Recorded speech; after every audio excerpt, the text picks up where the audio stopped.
Oklahoma being able to pull a John Mateer, what does that mean? And what does that how does that reflect really on how our NIL is working and how it runs?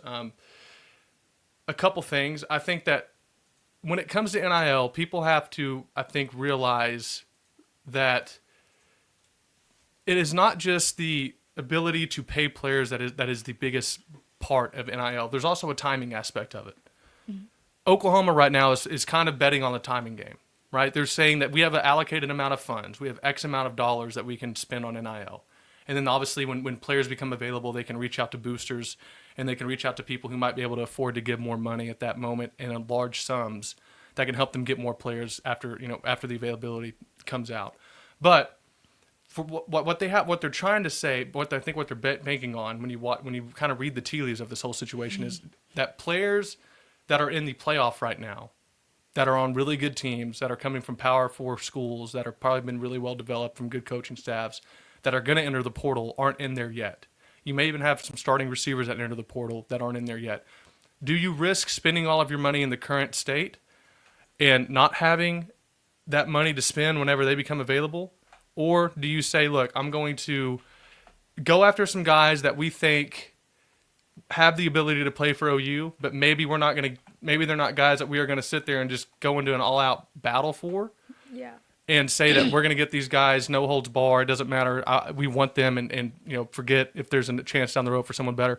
Or are you going to say that we need to prioritize, retaining the players we currently have and saving whatever extra money we get from players leaving or from just extra NIL donations for later on, whenever those players that are on playoff teams now do eventually enter the portal? Right.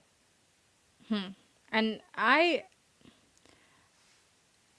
just think that yes, there are some good, obviously these are D1 athletes, so they're good athletes. Good Absolutely. Athletes in the portal, but I'm not maybe willing to spend it on this guy. Mm-hmm. So I'm team wait to see what opens up, who becomes available, and then risk getting into a bidding war then versus let's get into a bidding war with, someone that might have a good year or, whatever reason it might be. But that's just where I stand on that part of it. I think that, and you kind of see it. I feel like when I keep looking at the portal things, it's like slowly, quote unquote, better players keep entering. So it's just a matter of time to see, who else enters. And it's also, people are talking about how there was this, listen, one of the biggest issue Oklahoma's had so far in the portal is not even that they haven't been able to get guys out of the portal. It's that they're having to spend money they didn't know they would have to spend on retaining players that are currently on the roster. And that was something that I don't think they realized they would have to do. They've spent, and no telling how much extra money on just retaining players. We heard about a certain situation in which the parent comes and says, if you want my player X to stay, we need this much right now. I know for a fact that there's a lot of our players, have been reached out by different schools that have caused them to up their ante for retainment. And I know some people were saying this deal where, look, John Mateer's not in the portal yet. Why are we talking to him? Like, why is there's this idea that he is going to, he's being contacted, and we work off, contacted, illegally, and it's like that's the portal. If you're gonna have people tampering with your roster, right? You play the game how you play the game. Also, I think you can get away with it there because his coaches, he was literally just with those coaches before they take jobs and be like, hey, we're going here. We'd love to have you. X, Y, and Z. So you can kind of get around that versus hearing that players or other teams are outright contacting our best players and offering them bags. And so then they go to our coaches, or I guess the GM maybe even go to Curtis Lofton asking for even more money. So it's wild. And I try not to have feelings on it because us plebs in the real world, you get a 1% to 2% raise a year if you're lucky. Right. 1% to 2%, okay? And some of these kids are asking for hundreds of thousands of dollars. That ain't 1% to 2%. And it just bothers me because you know what your team was lacking. And I'm sure these coaches are out there saying, you know, we really need this money to go towards more offensive linemen or more receivers because that's where we were lacking last year. And if we get a few more guys out there, we can potentially produce more on offense, therefore win more games and make a run at the playoff. And you would think as competitors, I'd be like, you know what, that's best for my team. I want to go out and compete for a national championship. Okay, I don't need hundreds of thousands more. But no. Yeah. And that is, it's just disheartening to me. And you know what? I'm opening the yearbook because this is where I'm at. In junior college, I came back for my sophomore year, and I was the only starter returning. I was a leading scorer returning. I got approached by my new coach, who literally said, can you give up your letter of intent so we can give it to another player for our team? You're already on a full ride academic scholarship, so you don't need, quote unquote, you don't need this letter of intent. Can we take it from you? You be a walk-on so we can give it to another player so we can have, you know, more talent on the team. I didn't even hesitate. I just said, of course, like, that's what's best for our team. Sure, take my letter of intent. Which, by doing so, I actually no longer got refunded any money. So I lost out on about $3,000 to $4,000 being put in my pocket that I was putting towards any, you know, extra expenses or for grad school. And I wasn't already making hundreds of thousands of dollars like some of these people. So the fact that it's just me, mine, and not, you know, what's best for the team. And even then, you could get a little bit of a raise. Sure, you deserve it. You played really well. Let's go ahead and give you a little bit of a raise. But it's just like, nope, I want my hundreds of thousands. I don't really care if we get another receiver. I don't really care if we get another O-lineman. And that just really it just bothers me. And the same thing happened when I went to Arkansas Tech. I found another academic scholarship. And sorry, am I being loud? Found another academic scholarship. Therefore, went to my coaches and said, hey, I'm actually going to get this money academically. Take part of my scholarship to give to a teammate who really needs it or who's on half scholarship or whatever. And that's what they did. And that's because that was better for my team. That was better for my teammate. And I'm not out there to say I was the perfect teammate because I fell short many times. But it just truly blows my mind that as competitors and as brothers, they wouldn't want to do what is best for the team. And not saying that's all of them, but the few that we keep hearing, you know, through the rumor mill that it's happening is it's disheartening. Yeah, and it comes down to the reason why that's even more an issue for a school like Oklahoma, who is, although they are in the top 10 of NIL, according to that report that I've tweeted out and that a lot of people have referenced. Although, look, a lot of these numbers aren't reported publicly, except, you know, some collectives do on their tax returns can, but there's also money that comes in that isn't reported in those collective reports either. So it's really hard to know how much a team has. So what Oklahoma is dealing with is six other SEC teams are ahead of them in NIL funding, just based on that one report. So Oklahoma is great. There's not another team in the Big 12, by the way, that's in the top 25. Now, OU and Texas would have been two that were, but you know that's just to show you how much deeper the SEC is right now in terms of battling for a lot of these kids that the SEC is, you know, as opposed to a different conference. On top of that, I caught some flack for, you know, mentioning, like, just throwing an idea out there about fans, you know, $1 a month, $5 a month. And I get without any sort of regulation how hard that can be because you don't know where your money's going. But at the end of the day, you're still in that boat. Giving Texas $7.5 million more a year and $75 million over 10 years. It is hard to compete with that kind of funding when you're that far behind in the money game. And I mean, I don't expect it to be like this for 10 years. I highly doubt it is. But I don't know why it would be, you know, like this right here. I don't know. And I wish that there would be a way that we could contact, and I have some people that are familiar with you know, the NIL world, so I can mention it to them. But this is my idea. Like, you know, it's like, I get that people don't want to pay for just 1 year rentals, but listen, what if NIL means that that's all you do now? That's how it works for the top players. They are 1 year rentals from now in memoriam. From now, I mean, if that's the reality of the world, we can sit there and talk about how much we hate it, but we're going to be getting beat every week while we talk about how much we hate NIL. And at some point, there's just a realistic approach we have to take to these things that says, look, I hate how it is right now, but you can buy players legally, can just buy players. And at that point, money becomes most important. I love recruiting in-state talent. I think it's even more important in the NIL era because they want to play for the university, and they will give you those NIL breaks. Right. And But when you're competing with a team that, for example, say a suite at Oklahoma costs, I don't know, $100,000, for example, that same suite at Texas would cost $900,000. And I have some numbers, but I'm not going to use them because I don't want to single people out. But that is almost spot on, close to what the difference is in terms of just to pay for a suite. And that's not even including the tickets, including that all the other food and beverages stuff that come with those or to tickets. be on the waiting list. And the waiting list. I mean, you have to pay hundreds of thousands just to have a chance to buy the suite when they become available at a university like Tech. So the funding is so different, and I really don't think a lot of people. And it's not. I mean, it's not a drag on anybody. Like I didn't know about a lot of it, but I really don't think it is understood how much more some of these universities have. Right. And it's not the end all be all. You still have to develop and be good. And Oklahoma's not some poor podunk school. I'm just talking about if you want to win championships. I mean, and clearly compete with we're them. not. Yeah, right. But yeah.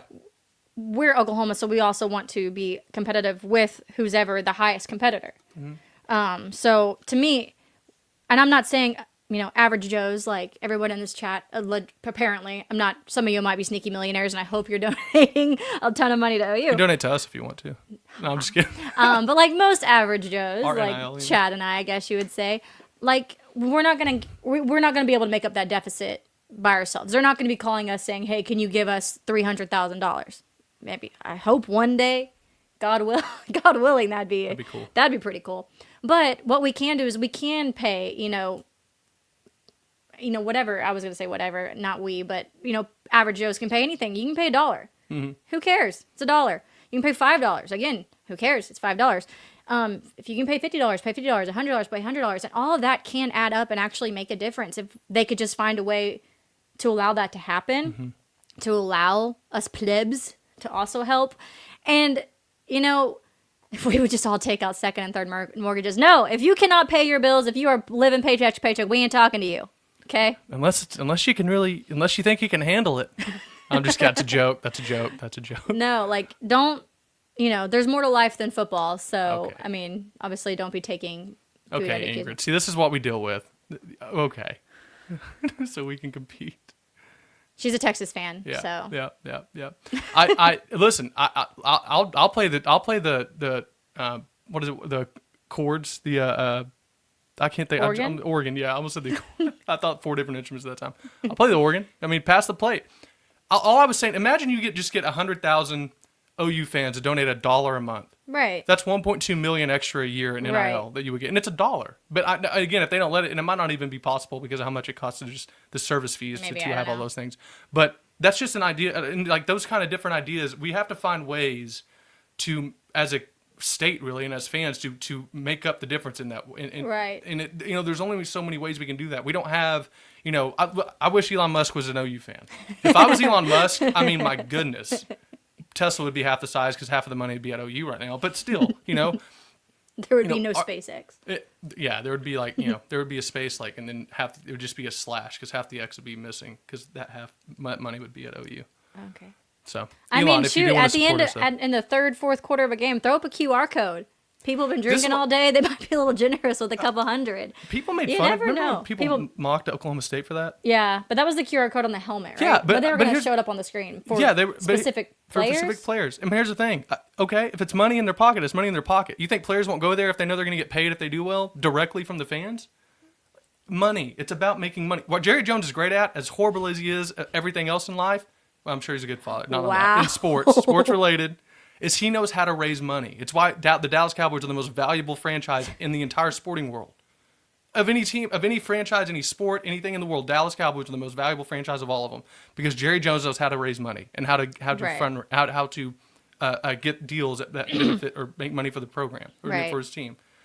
We have to figure out different ways of doing that for Oklahoma. I That mean, was my and whole we're point. working on it. I mean, we have like the items of the game Yeah. where you can go buy whatever item of the game it is, and that proceed goes to the NIL. But yeah, statewide car I'm washes. not above any of it. I'm not above any Bake off. bake off. I'm all for it. You ain't I'll gonna- make some cookies. Listen, you can't. If it makes sense, it makes sense. That's a bar. Money is money. That's a bar. I don't know if Money I is said it right. money. Money's money, and you can't be prideful about how we have to find different ways. We don't have the amount of we don't have just the sheer number of alumni, much less the wealthy alumni other universities do. celebrities. Or celebrities, yeah, to come out. And so I mean, we could sit here and say, look, I'm not going to do this until there's regulation. And yeah, there will be. I know someone asked earlier. Also, it seems like the same people who complain about why we aren't spending money on players Yeah. aren't donating anything. Yeah. I Like- swear I've seen that comment 4 times. It's oh, we got outbid again. OU's bum. OU's, and that same person is, I'm not donating to a team where I don't know if their Right. player's going to stay. And I'm like, then you're just There's no winning it winning. all. You're in a catch-22 that you created yourself, and you're trying to win it somehow. Right. And you can't. Do we think But- there's going to be an? Yes, I do. 100%. 100%. For a couple Oh, reasons. Go ahead, T. I would think just because, well, I'd say Title IX at some point is going to Well, come into effect, but no, you're going to have to.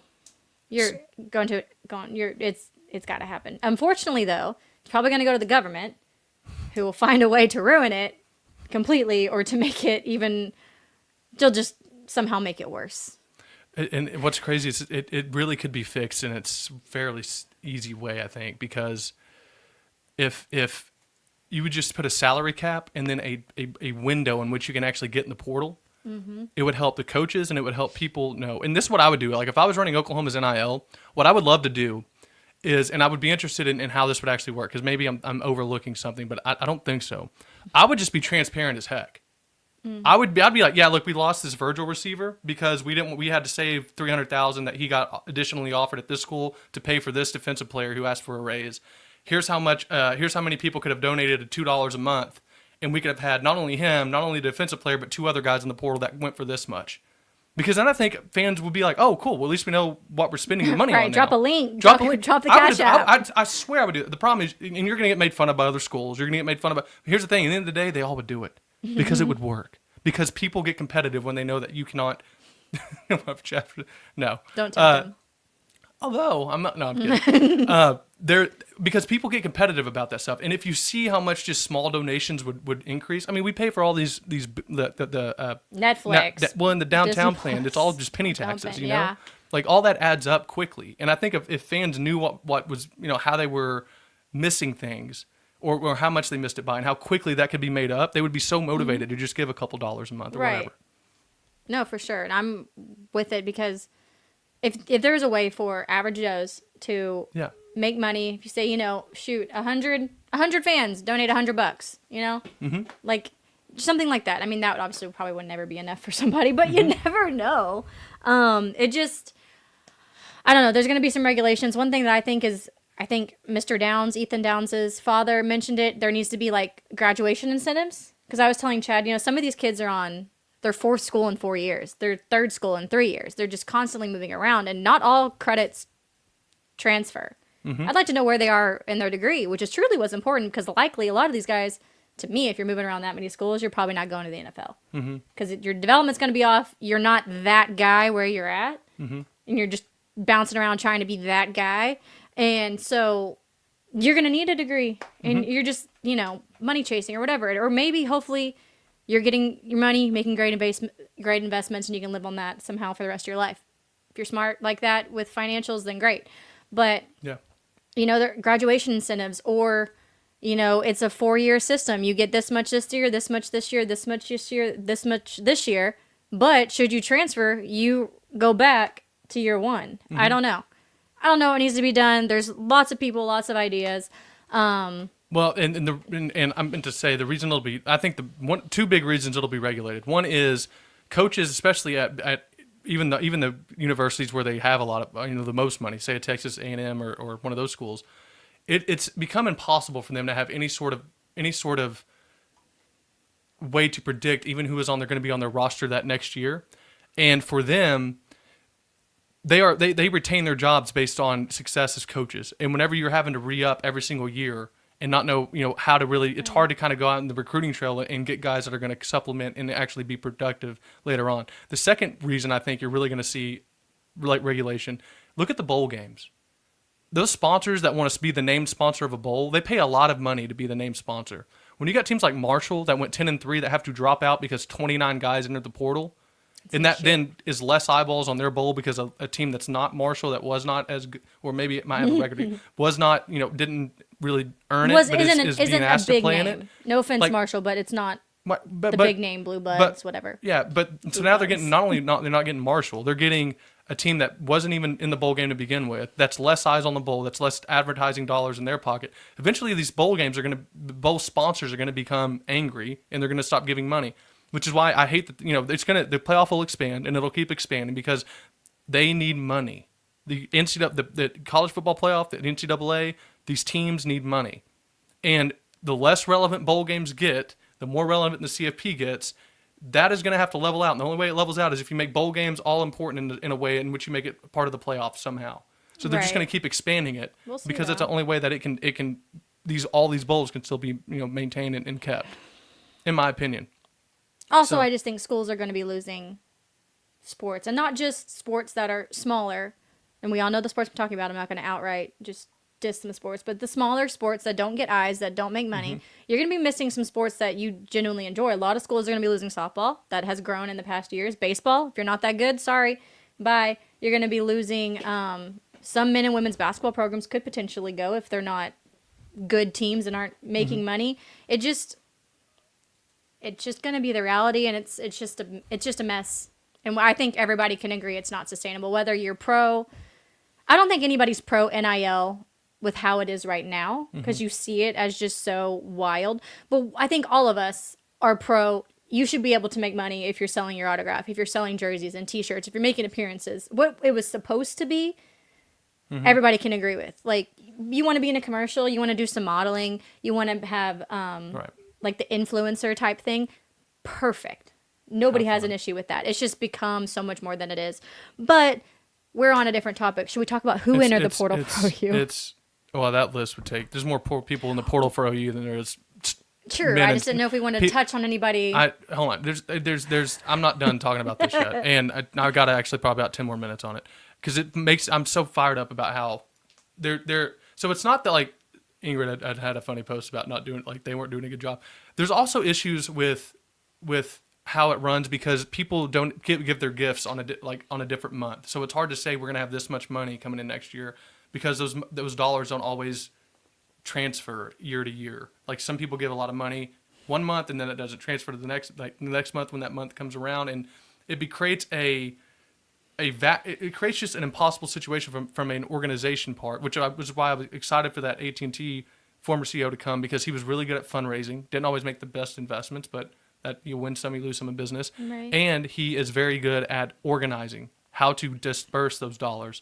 And here's the last thing I'll say, and then I'm sorry, I know we need to move on to the next point, but what is going to really make people upset at Oklahoma, and I know this is likely going to happen, is if there is an exemption, if they do the Title IX, the antitrust exemption is given, and they don't have to worry about Title IX in that regard, and you can do just straight revenue dollars, and because that's not an educational benefit or something that directly ties to an educational benefit, and there's definitions in Title IX in which it applies and which it doesn't. There's an argument that it doesn't, but they're going to have to cut programs because the money you spend on rowing. I need 2 more tackles. I need 2 or 3 more defensive players. I need that money. The money you spend on soccer, sorry, we need that money. Money you spend on tennis, golf. I'm a golfer. I played golf at OU for a year. I mean, I love that. I love it. But I'm sorry, if at the end of the day it's about making money, OU football or Oklahoma Athletics made $49 million in 2023 on ticket sales. 94% of that was from football and OU men's basketball. The other 3% was from OU women's softball, and the rest of that was made up by every other sport at Oklahoma. So I think they might keep gymnastics simply because of the number of Olympians that come from that program. That might be enough to just keep it. But you're going to start seeing Oklahoma cut sports, and then everyone's going to be throwing a fit about how are you cutting these sports? It's not their fault. They don't play for a team that made it because we've relegated. Which we would agree. Yeah, which it's not their fault. It's not. I mean, like I said, I love golf. I think, by the way, Hibble's Hall of Famer. He's the best. He's awesome. But there are just realities to the situation that are going to be hard to deal with whenever they come around to needing to be dealt with. And so that is where I think a lot of people if we don't start increasing our own ability or widening the net, as they say, right, of getting money in, you're going to see those things come up, and it's going to come up quick. And a lot of people are just going to be, I don't think, caught for that or understood why that's happening. Why don't they do what Tennessee did an increase ticket prices? So here's another issue with that. So I had that idea too, but remember, I'm talking way too much, by the way. I'm sorry. I had a So still a next second year, ago. if the settlement's approved, next year they have to give 20 million, 22 million, up to 22 million of their athletic revenue directly, or of their revenue directly to the athletic programs. So say you had made $100 million this year, right? So they made 198 million in 2023. They made 295,000 profit. Say you make that same 100 million, right? Well, that 20 million of that is now going directly to the athletic program, no matter what, no matter who it goes to, no matter what sport or in it. Now, X amount of that is going to go to Oklahoma, just the football team. So now you're having to make up 20 million of revenue that the university had, or that the program had, that now they don't have, because it's just going back to the football program. So you're going from 100 to 80 right off of that, or 78 technically. So that money isn't there anymore, which kind of, it took me a while to like understand it, because I'm I thought still we were spending lost. that anyways. And so like the revenue share of that portion has to be made up. Okay. Yeah.